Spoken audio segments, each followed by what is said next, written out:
बंधुगण नमस्कार।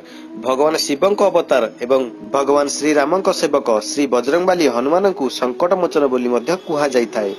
कारण से निजर भक्त मानकर समस्त कष्ट को दूर करिथांती एवं समस्त बाधाविघ्न सबुदिन पई दूरेई देइथांती। तेबे बंधुगण चलंतु जानिबा प्रभु हनुमानकर कि भली प्रकारर मूर्ति बा चित्र घरे लगाइबा द्वारा अत्यंत शुभ परिणाम प्राप्त होइथाए।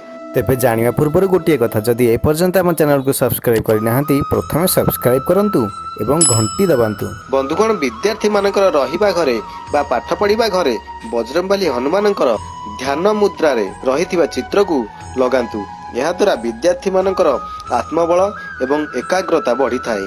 प्रभु हनुमानकर बाम दरबार चित्र एमिति जगह स्थापना करंतु जेउठारे कि परिवारर समस्त सदस्य एकाठी बसी भोजन करिथांती। जदि आपण चाहुचंती कि आपणक घरे सबुबले सुख समृद्धि एवं संपन्नता लागी रहू बोली, तेबे हनुमानकर रामंक सेवारे लीन थिबा चित्र ही घरे लगांतु। आउ जदि घर को खराब नजर दुश्चिंता एवं बाधाविघ्न बा कला तांत्रिक शक्ति ठारू दूरेइबाकू चाहुचंती, तेबे घरे पंचमुखी हनुमानकर प्रतिमा बा चित्र को घरे निश्चिंत भाव स्थापना करंतु। जदि परिवार रे सर्वदा कलह बा मन खराब भली अवस्था लागी रहिछि, तेबे एहाठारू घर को बंचाइबा पई हनुमानकर लाल रंगर प्रतिमा बा चित्र घरे स्थापना करंतु। तेबे जाई आपणकर समस्त बाधाविघ्न दुश्चिंता कष्ट पीड़ा अति शीघ्र दूर होई जिवो।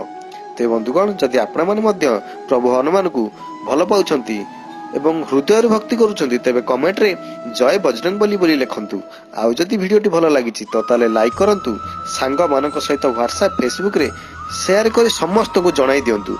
आउ हाँ, सब्सक्राइब करिया को जमारे भूलंतु नहीं, कारण एही भली अनेक वीडियो आमे आगो को नै आसुछु। धन्यवाद धन्यवाद। जय जगन्नाथ।